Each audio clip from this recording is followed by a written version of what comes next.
আসসালামু আলাইকুম রাহমাতুল্লাহ ওয়া বারাকাতুহু।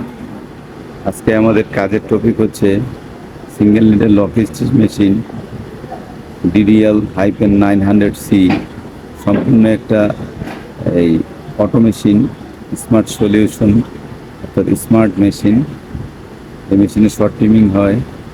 তো এই মেশিনে ইউরো 14 আসতো। ইউরো 14-র জন্য আমরা কী কাজ করছি সেই বিষয়ে আমরা আজকে একটু কাজ দেখব। তো আপনারা দেখেন আমাদের মেশিনটা চলতেছে, রানিং আছে। এটা দেখানোর উদ্দেশ্য হইতেছে যে আমরা ভালো অবস্থায় দেখে আবার খারাপ অবস্থা কীভাবে এই আমরা ভালো হয়েছি ওই জিনিসটা দেখবো। দেখেন আমার হাতে একটা ইনভার্টার আছে। এই ইনভার্টারটা এই এই মেশিনের এই জায়গাতে থাকে। এই ইনভার্টারটা আমরা পরিবর্তন করছি। ইনভার্টারটা নষ্ট হওয়ার মেন কারণ হচ্ছে মেশিনের ভিতরে সুতা ঢুকে গেছিলো। সুতা ঢুকে ইনভার্টারের ভিতরে সুতা এসে ইনভার্টার বাঁকা হয়ে গেছে। এই ইনভার্টার বাঁকা হয়ে যাওয়ার কারণে ইউরো 14 আসছে। তো আমরা কীভাবে ইউরো 14 রিমুভ করছি আমরা এই ভিডিওর মাধ্যমে দেখবো। আসুন আপনারা আমাদের সাথে থাকুন, আমরা কাজ করি। একটু লক্ষ্য করে দেখবেন আমরা যেটা নষ্ট ইনভার্টার ছিল, এই ইনভার্টারটা আমরা সেট করছি মেশিনের ভিতরে। অর্থাৎ এই ইনভার্টার সেট করতে গেলে আপনার খুবই সতর্কভাবে এই সার্কিটটা খুলতে হবে, ইনভার্টারটা লাগাইতে হবে। একবারে খুব শক্ত হাতে নরমভাবে এই ইনভার্টারের কাজ করতে হবে। তো আমরা পুরাতন ইনভার্টারটা লাগাইছি, এখন আমরা মেশিনের পাওয়ার অন করি কী অবস্থা। তো আমরা মেশিনের পাওয়ারটা অন করি, বিসমিল্লাহ। তো আমাদের ডিসপ্লেতে লাইন আসছে, আমরা প্যাডেলটা পিছনের দিকে পাড়া দিব। এই প্যাডেল পিছনের দিকে পাড়া দিতে হয়।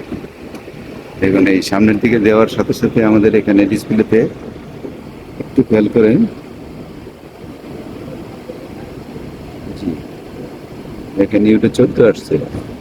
এখানে লাগছে বেন শেপের মোটর ইনভার্টার সিগন্যাল অ্যাবনর্মাল। অর্থাৎ আমাদের যে ইনভার্টারটা আছে ইনভার্টারটা অ্যাবনর্মাল বুঝাইছে। অর্থাৎ আমরা বুঝতে পারছি যে ইউরো 14 আসার কারণে আমাদের ইনভার্টারের সমস্যা হয়েছে।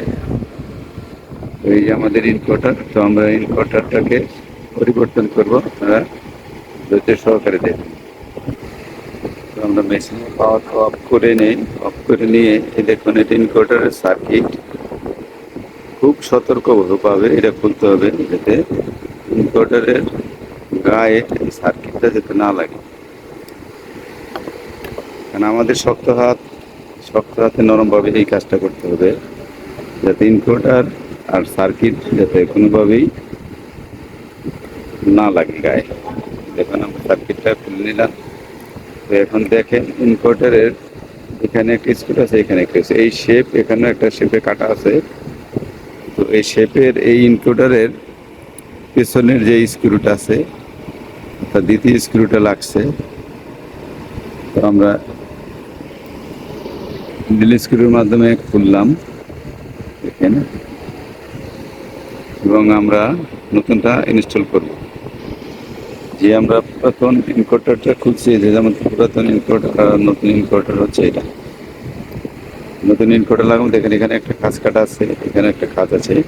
আমরা যেভাবে বলছিলাম যে দ্বিতীয় স্ক্রুটা আমরা এই খাঁচের ভিতরে বসাবো, আসলে আমরা এইভাবেই কাজ করি। বিসমিল্লাহ। এই দেখুন এখানে লাগাইতে হবে, তারপর আমাদের সার্কিট লাগাইতে হবে। তো আমরা শেষ পর্যায়ে ইনভার্টার এবং সার্কিট লাগানো হয়েছে। দেখেন যেভাবে ইনভার্টার খুলবেন সেভাবেই লাগাবেন, এটাই হলো এটা নিয়ম। আর বেসিক কোনো নিয়ম নেই। এখানে খাঁজ কাটা আছে, গার্ড আছে, গার্ডে গার্ডে বসাবেন। তো আমরা ইনভার্টার সার্কিট সবই বসাইলাম। তো আমাদের মেন উদ্দেশ্য হচ্ছে ইউরো 14। ইউরো 14 আমরা কীভাবে রিমুভ করবো এর জন্য আমরা এই কাজ করতেছি। অর্থাৎ ইউরো 14 আসলে আমরা ইনভার্টার অথবা ইনভার্টার সার্কিট পরিবর্তন করে দেখতে হবে। তো আসলে আমরা পাওয়ার দিই, তারপরে দেখি কী অবস্থা হয়। প্যাডেলটা পাড়া দিলাম পিছনের দিকে, মেশিন পজিশন দিচ্ছে। জি দেখুন মেশিন ঘুরতেছে, আলহামদুলিল্লাহ মেশিন ঠিক আছে। একটু খেয়াল করে হচ্ছে আমাদের ইনভার্টার। তো যদি ইউরো 14 আসে আমাদের ইনভার্টার নিয়ে কাজ করতে হবে।